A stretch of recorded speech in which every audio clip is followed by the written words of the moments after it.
감사한 내용을 나누겠습니다. 우리 지난주 토요일날 어제 영화부 성경학교 또 한 주 동안 책세요, 책과 함께하는 새벽여행 첫째 주를 보냈습니다. 하나님께서 처음 성경학교 시작부터 또 첫 주부터 은혜 주셔서 감사하고 하나님께서 여름에 하실 일을 기대케 하는 한 주였습니다. 수고하신 우리 선생님들 또 우리 교육자들 도와주신 분들에게 감사를 드립니다.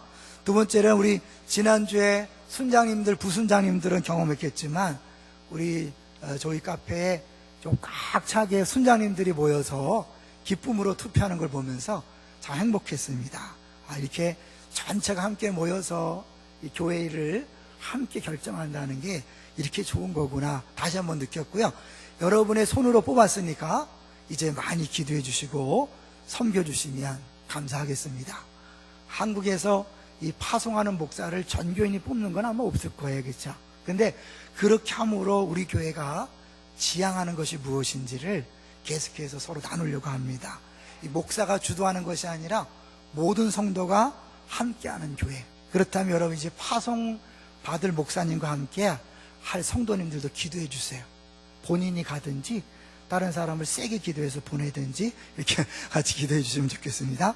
세 번째로는 중보기도, 금요 중보기도 때 우리 특별한 강사님 오셨는데 제가 워낙 평상시에도 그 인터넷을 통해서 말씀 듣고 은혜 받는 목사님이라 기대감이 있었어요. 그런데 기대보다 더 큰 은혜가 있었어요. 특별히 우리가 팀켈러 목사님을 통하여 복음에 대해서 깨달아가고 있는데 그 복음과 함께 따라가는 것이 우상이잖아요.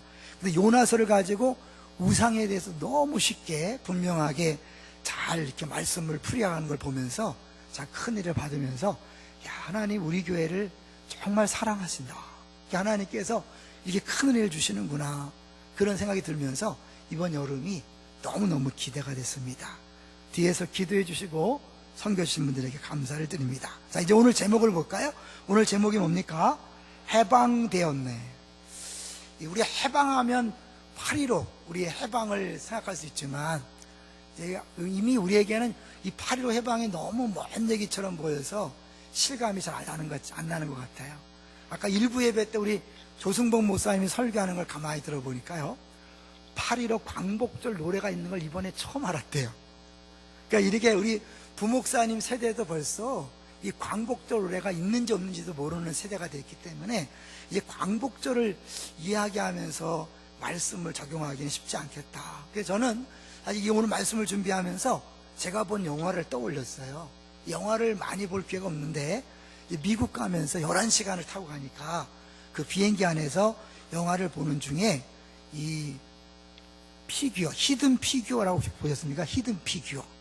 1960년대 초에 미국하고 소련하고 우주선 쏘는 경쟁을 막 했죠. 그때 그 미국 항공우주국 나사에서 가장 중요한 역할을 했던 3명의 흑인 여성 얘기를 그린 영화예요. 그런데 거기서 보면 이 흑백 차별이 아직도 심한 거예요.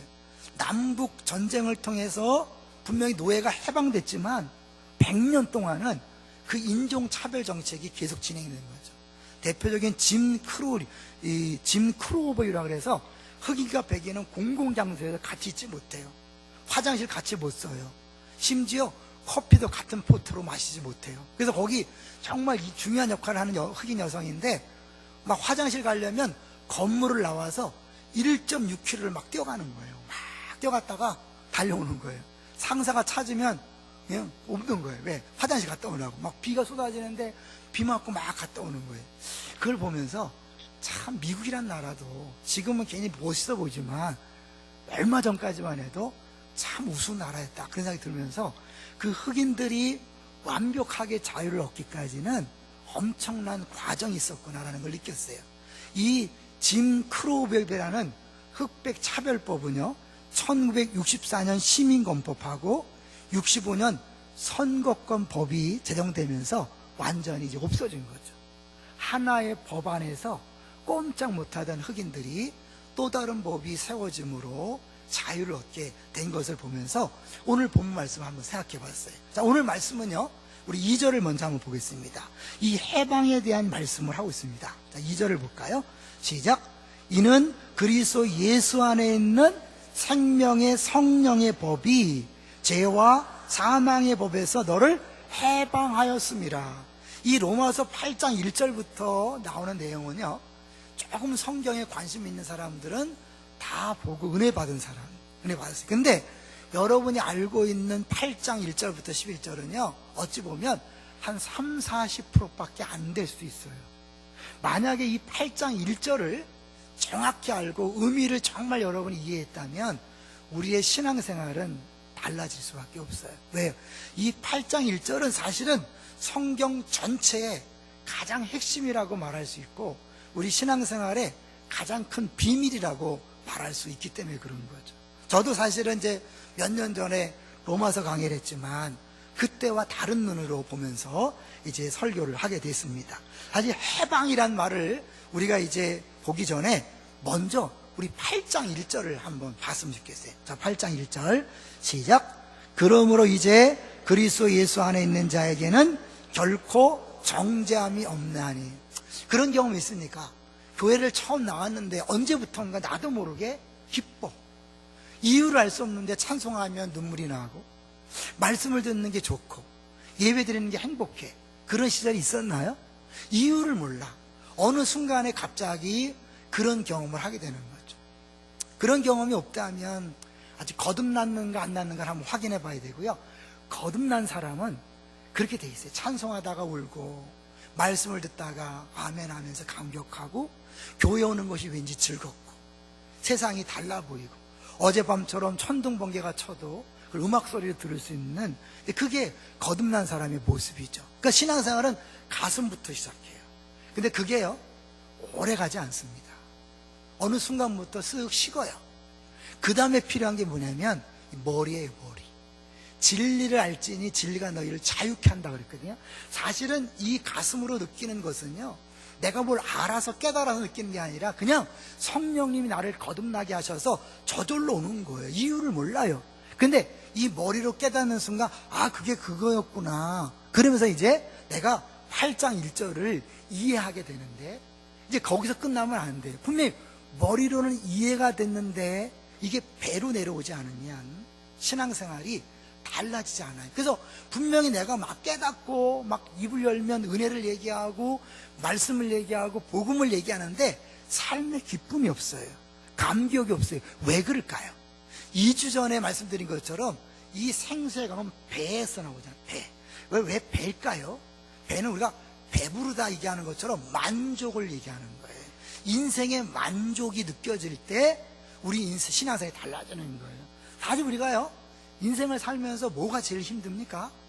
끊임없이 무엇을 먹을까, 무엇을 마실까, 어떻게 하면 내가 잘나고 훌륭하고 내가 얼마나 멋있는 사람인가를 보여줄까, 이런 거에 관심을 쏟다 보니까 다른 사람 말 한마디에 기분이 왔다 갔다 하고 뭐 환경과 조건이 조금만 바뀌면 그냥 신앙생활이 막 왔다 갔다 하잖아요.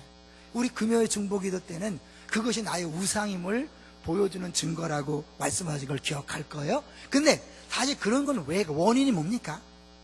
내 안에 정말 배에서 만족함이 없으니까 그 만족함이 없는 허기짐을 다른 것으로 채우는 거예요. 남편의 사랑, 아내의 사랑, 자녀가 공부 잘하는 것, 자녀가 잘 되는 것, 또 주변 사람 나를 칭찬하는 것, 인정하는 것, 다른 사람 평가, 심지어 해외여행 막 이런 걸 통해서 사실은 막 이렇게 채우려고 하는데 그것으로는요 만족이 있을 수 없어요.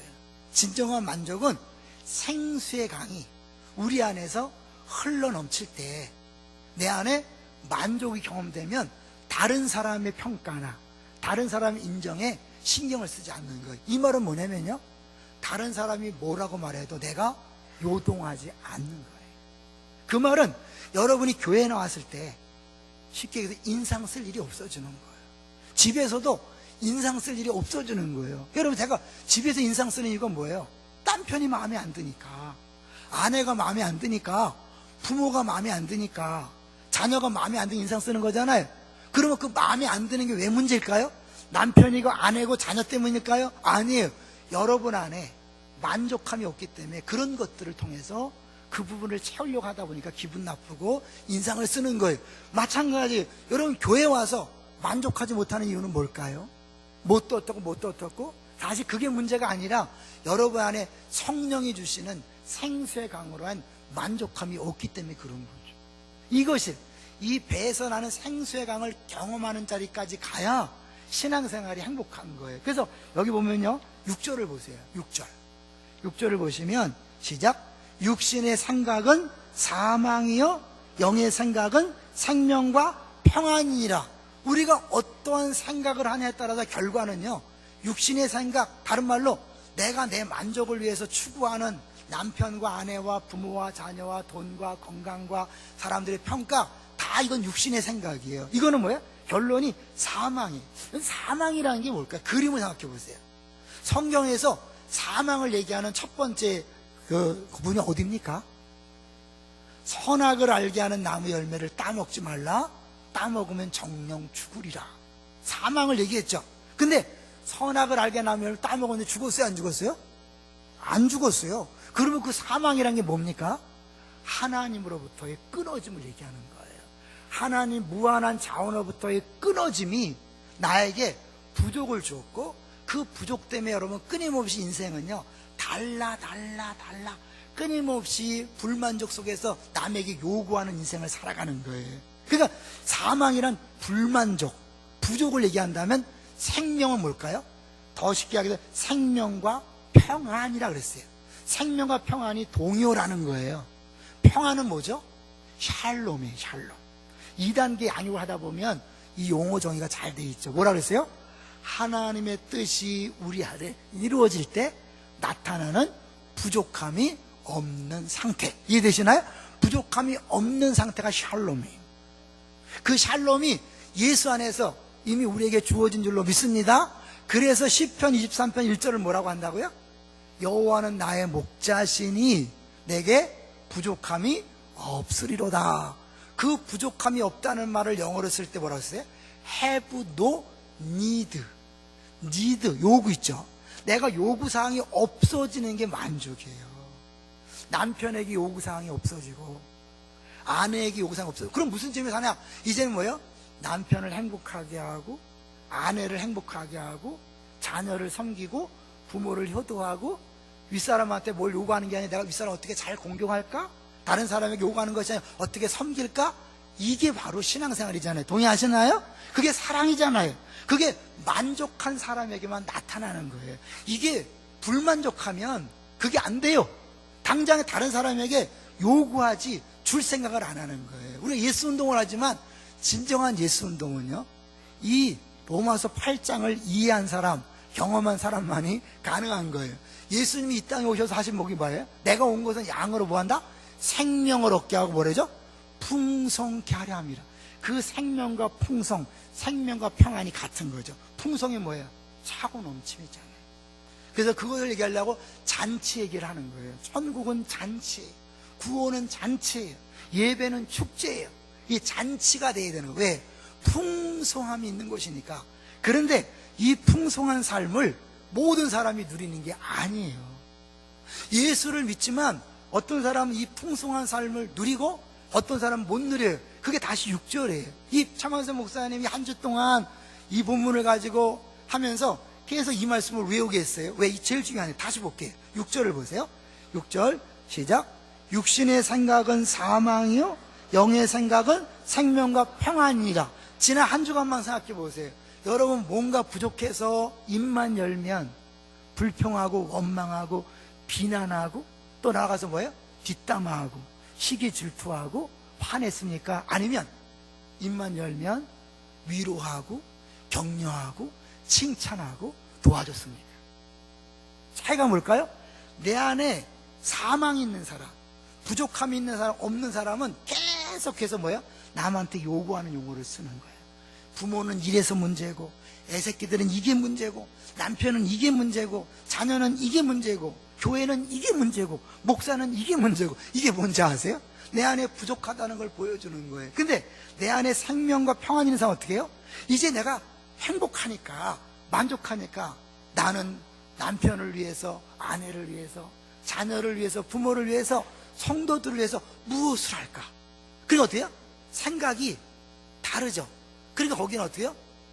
내 안에 계속해서 풍성함이 더 넘치는 거예요. 근데 그 비밀은 뭐냐면 성령께서, 내가 하는 게 아니라 성령께서 역사하니까 생수의 강이 넘치는 거예요. 어떤 사람은 생명이 있는데 성령이 늘 근심해.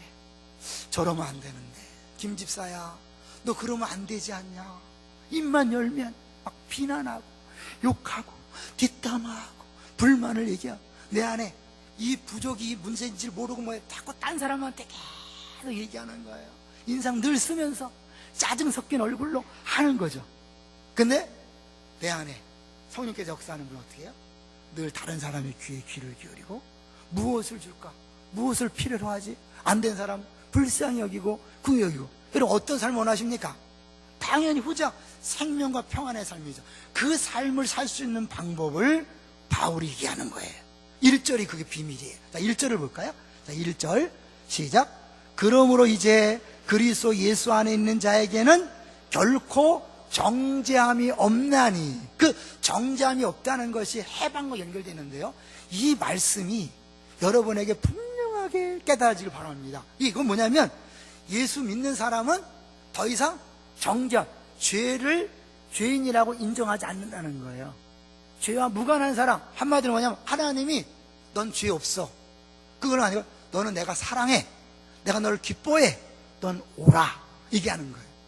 믿지 않는 사람과 믿는 사람의 차이가 뭔지 아세요? 믿지 않는 사람은 이 사망의 법, 죄와 사망의 법에 있기 때문에 늘 그 사람들은 뭐야? 이 행하는 것마다 죄니까 매번마다 죄인의 판결을 받는 거예요. 일어나서 죽을 때까지 계속해서 살인했으니까 5년, 간음했으니까 7년, 거짓말했으니까 3년, 이게 계속 판결을 받는 거예요. 모든 종교는요, 기독교를 제하는 모든 종교는 자기 자신을 편결받는 종교예요. 왜? 자기 노력으로 구원을 받는다고 하니까 어떻게 해요? 열심히 선행을 해야 돼. 그래서 선행을 해서 자기가 믿는 신에게 인정을 받아야 돼. 그러니까 끊임없는 맨날 재판장에 쓰는 거예요. 내가 잘했나 못했나를 늘 신에게 의존하면서 늘 불안한 거죠. 그러니까 이 이슬람 교회들이 안전빵인 자산 폭발을 하는 거예요. 테러를 하는 거예요. 왜? 이 이슬람 교회 교리 중에 하나가 뭐냐면 100% 완벽한 구원의 방법이 폭탄 테러거든요. 이슬람 그 사원을 짓든지 성지 순례를 하는 것이 구원의 방법이에요. 돈 없는 사람이 하는 구원의 방법은 폭탄 테러예요. 줄 서 있는 거예요. 왜? 늘 불안하니까. 자기의 선행으로 자기 신에게 인정받는 게 어려우니까 그런 거예요. 기독교는 어떻습니까? 기독교는 우리 힘으로 편결받는 게 아니라 예수님이 우리 대신 재판장에 서서 100% 완벽하게 무죄하고 의인이라는 판결을 받고, 우리는 예수 안에서 예수님과 연합되었기 때문에 예수님의 그 의인의 판결이 우리의 판결로 오는 거예요. 믿습니까?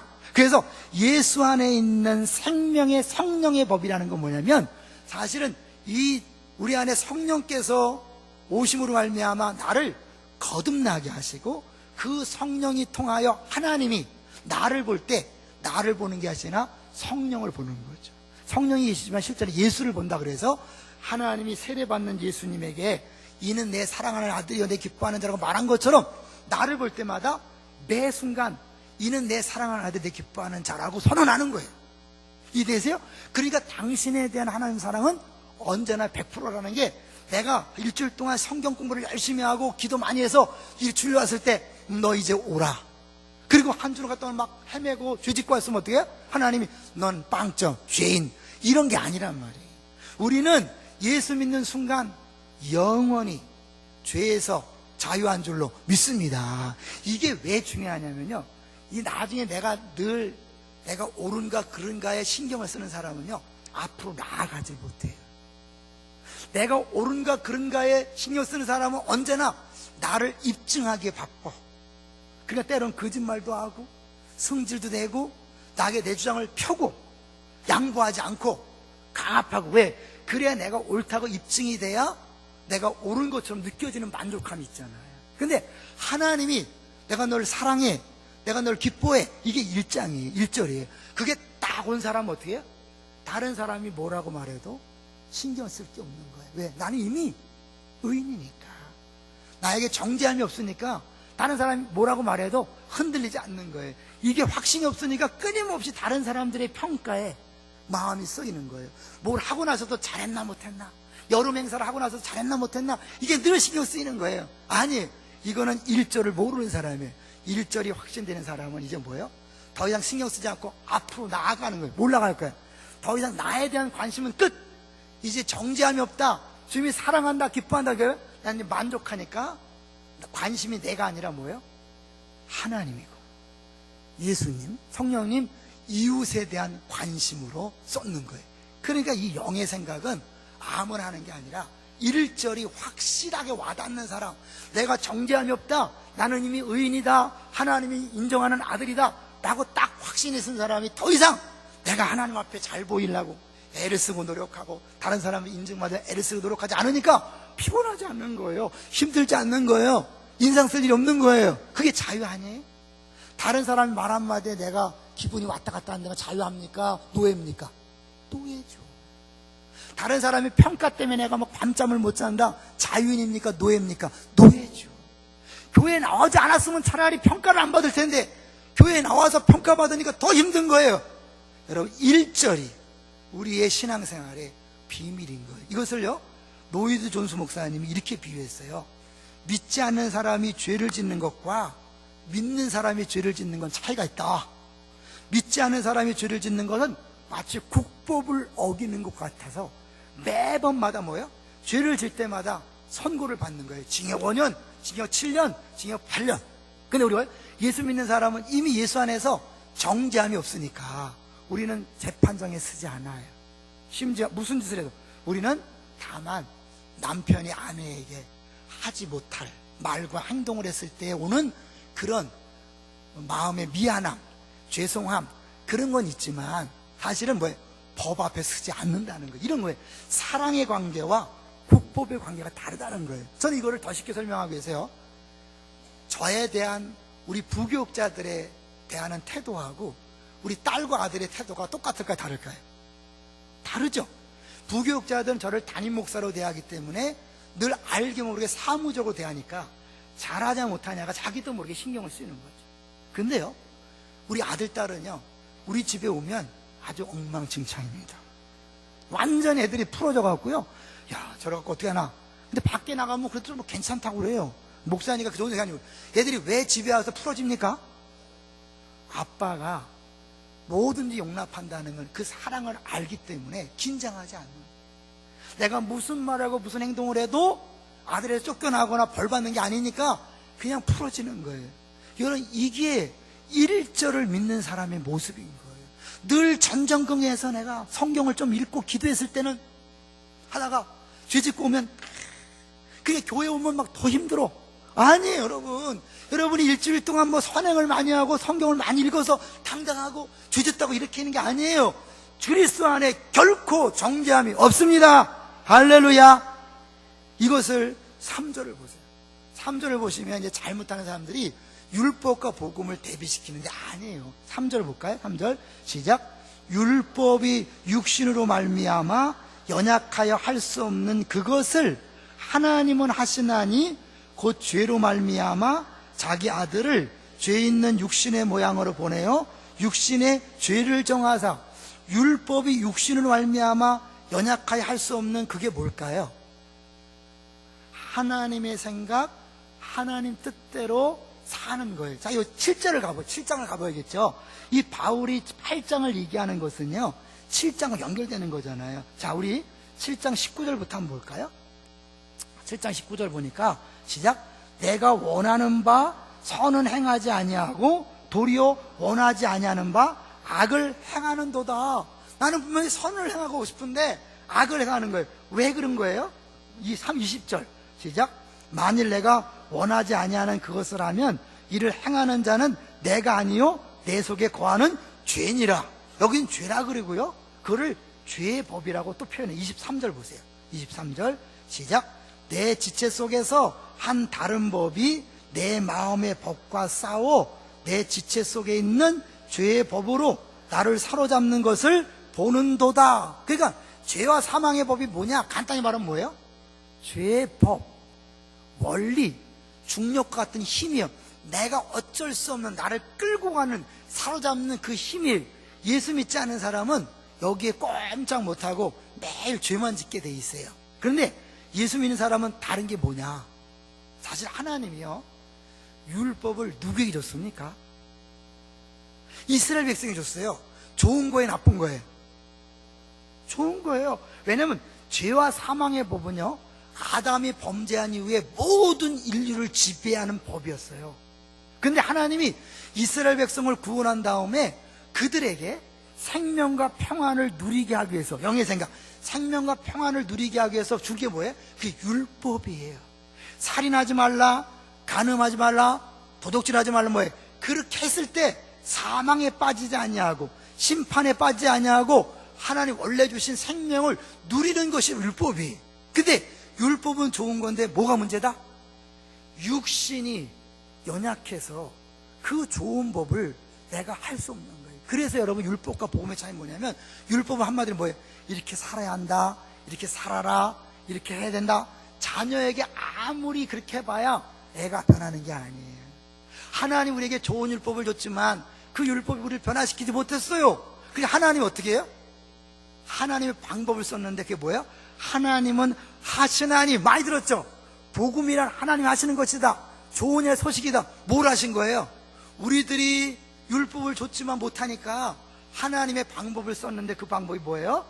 예수님을 육신으로 보내셔서 우리가 육신 때문에 하지 못하는 그것을 예수 육신으로 보내서 육신으로 다 감당하고 100% 율법을 요구에 순종케 하심으로 말미암아 그 100점짜리 의를 우리 것으로 인정해 주는 거예요. 이해되십니까? 그래서 우리 사람이 할 수 없는 그것, 율법이 할 수 없는 그것을 하나님이 하시는 거예요. 근데 이거를 신학자들 중이나 목사님이나 오해하시는 분은 율법과 복음을 완전 나쁜 것으로 이렇게 했네. 아니에요. 율법은 이스라엘 백성에게 주어진 좋은 거예요. 그래서 예수님이 율법을 폐하란 것이 아니라 뭐예요? 완성케 하려 하면. 그 결국 우리들이 사실은 예수 믿고 나서 구원받는다면 뭐예요? 다시 율법을 행해야 돼요. 그런데 그 율법을 내가 행하는 것이 아니라 누가 행하냐면 내 안에 성령이 행하시는 거예요. 그래서 여기 보니까 생명과 평안을 얻기 위해서 너희들이 말씀대로 살아라가 아니라 뭐예요? 생각을 바꿔라 그래요. 생각. 다시 6절을 보겠어요. 6절 시작. 육신의 생각은 사망이요, 영의 생각은 생명과 평안이니라. 너희가 이렇게 살아라가 아니에요. 생각을 바꾸라 그래요. 아까 얘기했죠? 이 생각이 언제 바뀌냐면 내가 예수 안에서 하나님 앞에 정죄함이 없고 나를 사랑하는 거 기뻐한다는 그 사실이 딱 됐을 때 더 이상 나를 위한 생각이 육신의 생각이에요. 어떻게 하면 내가 더 많이 가질까? 내가 더 높아질까? 내가 인정받을까? 내가 더 똑똑하다고 그렇게 사람들이 평가하게 할까? 이게 끊으면 나를 위한 생각이 육신의 생각이에요. 그럼 영의 생각은 뭘까요? 하나님에 대한 성령의 생각이죠. 성령에 대한 생각이 뭘까요, 여러분? 우리 뭐 성령이 오셔서 하시는 일은 내가 한 말을 생각나게 하고 가르친다 그랬어요. 구약에 보면 시편 1편 기억하시나요? 복 있는 사람은 뭐예요? 악인의 꾀를 쫓지 아니하고 죄인의 길에 서지 아니하며 오만한 자의 자리에 앉지 아니하고 뭐예요? 오직 여호와 율법을 즐거워하여 그 율법을 주야로 묵상한다. 구약이 그림이라 그랬죠. 신약을 해석하기 위해서는 구약을 알아야 돼요. 이 말씀을 생각한다는 게 뭐예요? 묵상. 주의 말씀을, 율법을 끊임없이 묵상하는데 옛날에 주님 오시기 전에는 이게 불가능했어요. 육신이 그걸 할 수 없었어요. 근데 예수님이 이 땅에 오셔서 우리를 위하여 죽으시고 부활하시고 성령님을 보내주심으로 처음에 알지 못했지만 기쁨과 즐거움을 주는 중생하게 하셨을 뿐만 아니라 깨닫게 하셨을 뿐만 아니라 그 성령이 우리 안에 배 안에서 넘쳐나도록 역사하는 일을 하게 하신다는 거예요. 그런데 그 성령은 인격이기 때문에 그냥 하는 게 아니라 내가 그분을 자꾸 생각해야 돼. 그분을 인정해야 돼. 그분이 하실 일을 자꾸 묵상해야 돼. 그 복음을 묵상하고 말씀을 묵상할 때 성령이 내 안에서 마구마구 역사하니까 내가 하는 게 아니라 그 성령께서 하심으로 생명과 평안, 아까 얘기했죠? 만족한 삶이 나에게 계속 유지되는 거예요. 이게 신앙생활의 행복이에요. 근데 많은 분들이 1절을 잘 몰라요. 안다고 하지만 30% 40%밖에 모르는 거예요. 여러분이 6절까지 가지 않으면 1절을 잘 모르는 거예요. 그래서 사실은 이 6절을 하려면 사람이요, 이 정서가 바뀌어야 되거든요. 그래서 차마저 목사님이 새벽에 설교하면서 마음의 정서, 존 오의 목사님 정서 얘기를 한 거예요. 어떤 사람은 교회 올 때부터 기분 나쁘신 분이 있어요. 그럼 어때요? 기분 나쁘면 아무것도 안 들려. 마음을 닫는 거예요. 그 상처가 언제부터 생겼어? 나도 모르게. 어떤 사람이 말 때문에, 목사의 뭐 설교 때문에, 봉사하다 누구 다툼 때문에 딱 마음이 닫히면 어때요? 그때부터는 뭐야? 두고보죠. 이것이 계속 나를 사망을 끌고 가기 때문에 모든 인간관계가 망가져요. 신앙생활이 전혀 안 돼요. 그런 사람이 바뀌는 건 뭐냐면 어느 순간에 다시 한번 딱 깨닫는 거예요. 그 다시 머리로 가야 돼. 진리랄지는 진리가 괴라.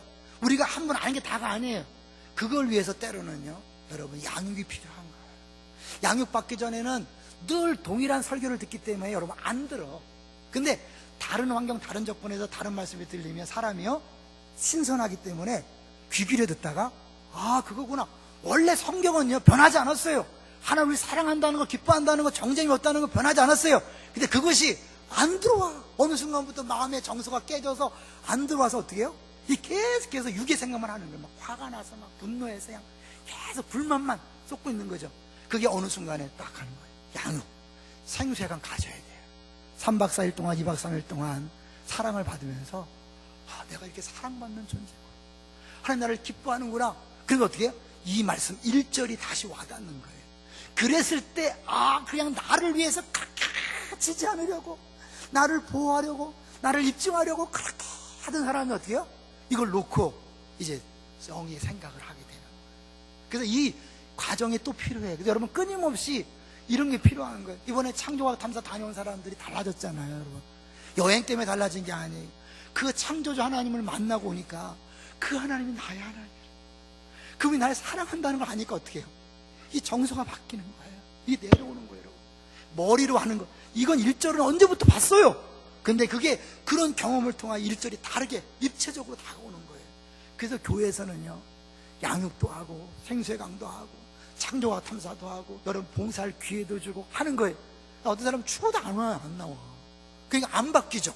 그런데 나도 모르게 그냥 와서 사실은 내가 느끼는 사랑의 언어가 다른 거 아시잖아요. 그죠? 어떤 사람은 스킨십으로 사랑을 느껴요. 사랑한다 못 느껴. 근데 손 만져주면 사랑을 느껴. 어떤 사람은 선물을 통해 사랑을 느껴. 선물을 받아야만 사랑을 느껴. 사랑의 5가지 언어라는 책이 있잖아요. 사람은 다 다르게 만들어졌기 때문에 이 사랑을 느끼는 감정과 감각이 달라요. 어떤 사람은 후각을 통해, 시각을 통해, 청각을 통해, 촉각을 통해. 그렇기 때문에 교회에서 행사를 하는 이유는, 프로그램을 하는 이유는 인간적인 방법이 아닌 거예요. 사람이 다 다르기 때문에 그 사랑을 경험하게 하고 성경이 이해되게 하고 사랑이 느껴지도록 하는 거예요. 8장 1절은 변함이 없이 예전부터 있었지만 어느 순간에 내가 사랑을 느끼고 나면 이게 와, 그렇구나, 정죄함이 없다, 자유하다, 해방되었다, 하나님 나를 사랑하신다, 나를 기뻐한다. 그러니 이제 내가 나를 위해 더 이상 you need 없어지는 거예요. I have no need. 그게 어떻게 이제는 다른 사람을 위해서 관심 갖고 기울이고, 그럼 어떻게 성령이 막 계속 역사하니까 차고 넘치는 거죠. 이 원리를 아시겠어요? 우리가 신앙생활 할 때요, 왜 초창기에는 그렇게 기뻤는데 어느 순간부터 그 기쁨이 다 사라졌습니까? 그럴 수밖에 없어요. 여러분, 그냥 처음에 중생했을 땐 나도 모르게 아무런 노력과 상관없이 주님이 주시는 거기 때문에 그냥 기쁜 거예요. 그냥 나무가 흔들려도 춤추는 것처럼 보이고 노래소리처럼 들리는 거예요. 거기서 머물면 안 돼요. 깨달으셔야 돼요. 진리를 정말 깨달으셔야 돼요. 그래서 말씀을 들어야 되고 설교를 들어야 되고 성경 공부를 해야 돼요. 양육을 받아야 돼요. 그걸로 끝나면 안 돼요. 분명히 알았는데, 좋았는데 삶이 안 변해. 이게 뭐지? 이것이 변한 다음에 내려와서 이제 그래, 난 자유한 사람이잖아, 정죄함이 없는 사람이잖아, 주님이 사랑하는 사람이잖아, 이제 나를 위한 모든 걸 다 끝내는 거예요. 남편에 대해서 요구사항을 끝이시는 거예요. 아내에 대하여 요구하지 않는 거예요. 부모와 자녀, 교회에 대해서 더 이상 요구하지 않는 거예요. 목사에게 요구하지 않는 거예요. 왜? 하나님이 인정하는데 목사가 인정하지 않으면 어때요? 다른 사람이 인정하지 않으면 어때요? 차이가 엄청난데. 그러니까 어떻게 해요? 요동하지 않는 거죠. 그리고 어떻게 해요? 이 육의 생각이 나를 위한 생각이 아니라 영의 생각을 계속 하니까 성령께서 끊임하는 거예요. 그런 면에서 우리가요, 육의 생각이 오는 것들을 자꾸 푸실 필요가 있는 거예요. 예수님께서 나를 따라오려거든 자기를 부인하고 십자가를 주라는 거잖아요. 우리가 예수 믿는데 구원받기 위해서 할 일이 있는 게 아니에요. 구원받은 사람이 하는 게 뭐예요? 끊임없이 십자가를 지고 자기 우상을 깨트리는 거예요. 십자가를 못 박는 거예요. 그래서 바울은 정과 욕심을 십자가에 못 박았느니라. 그건 뭐예요? 계속해서 박는 형태예요. 여러분, 이 금요일 날 들었지만 우리 우상 공장으로 끊임없이 우상이, 또 다른 우상이, 어렸을 때는 이성에 대한 우상이, 나중에 돈에 대한 우상이, 명예에 대한 우상으로 자꾸 바뀌어요. 그 우상들을 찾아내서 어떻게 해요? 자꾸 못 박는 거예요. 그러면 어떻게 해요? 야, 이건 아무것도 아니야, 잘못된 거야, 마귀의 속임수야. 그리고 어떻게 해요? 영의 생각을 자꾸 하는 거죠. 근데 이것을 할 수 있는 힘이 뭐예요?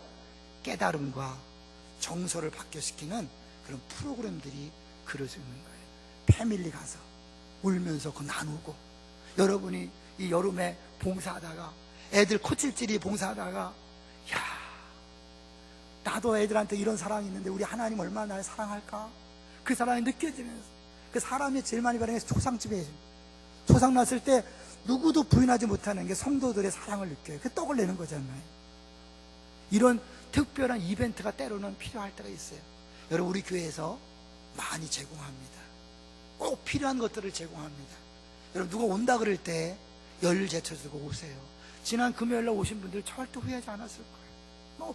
귀한 설교를 하셨어요. 이번 여름에 책세요. 여러분, 다 못 나오더라도 여러분 잠 안 나는데 억지로 자려고 하지 마시고 나오세요. 어느 순간에 만져주실지 몰라요. 애들 봉사하는 데 가서 신발 정리라도 해주세요. 하드라 사들고 오세요. 그리고 같이 땀 흘려보세요. 그러다가 어느 날 그 사랑이 느껴지면 이 머리에 깨달아지면서 내가 일로 내려올 수 있는 힘이 생겨요. 그러면서 여러분이, 와, 이거구나. 이거는 저절로 되어지는 게 아니에요. 신앙생활이에요. 그래서 성화라고 얘기하잖아요. 저절로 되어지는 것이 아니라 내가 영의 생각을 끊임없이 할 때 내 안에 반복적으로 그런 경험이 되어지면서 점점 더 예수를 닮아져 가는 거예요. 한 얘기만 더 하겠습니다. 예전에 김성수 목사라고 자살한 목사님이 복음을 설교하면서 행위를 얘기하면 안 된다, 초신자가 그 말을 듣고요, 설교 시간에 행위 얘기한다고 뻔한 사람이 있어요. 잘못된 복음입니다. 여러분, 기독교 구원받기 위해서는 행위가 필요 없어요. 구원받은 사람 구원하면은 행위가 중요해요. 그 행위, 섬김과 사랑이 중요해요. 근데 그것도 내가 하는 게 아니라 뭐예요? 나는 생각만 하는 거예요. 성령이 하시도록 나를 내어드리는 거예요. 아무것도 안 하는 게 아니에요. 내가 나에 대한 모든 요구사항을 다 끝마쳤기 때문에 이제 뭐예요? 전적으로 다른 사람에 대한 생각, 관심을 집중하다 보니까 성령이 내 안의 역사에서 어떻게 해요? 행함으로 저절로 나타나는 거예요. 그래서 행함이 없는 믿음은 가짜 믿음인 거예요. 진짜 구원받았다면, 정죄함이 없다면 더 이상 욕심을 부리지 않기 때문에 당연히 섬김으로 나타나요. 예수 운동으로 나타날 수밖에 없어요. 동의하시니까 그 자리까지 가시기 바라요. 여러분, 너무 행복하지 않는 신앙생활이 안타까워요. 여러분의 잘못이 아니에요. 기도를 부족해서 아니에요. 성경 몰라서가 아니에요. 여러분이 끊임없이 8장 1절을 묵상하세요. 결코 정죄함이 없다. 그 안에 정체성을 확인하세요. 그리고 내 안에 성령이 오셨으니까 그 성령님이 마음껏 역사하도록 영의 생각에 집중하셔서 정말 그 풍성함을, 생명과 평안을 날마다 누리시기를 주의 이름으로 축원합니다.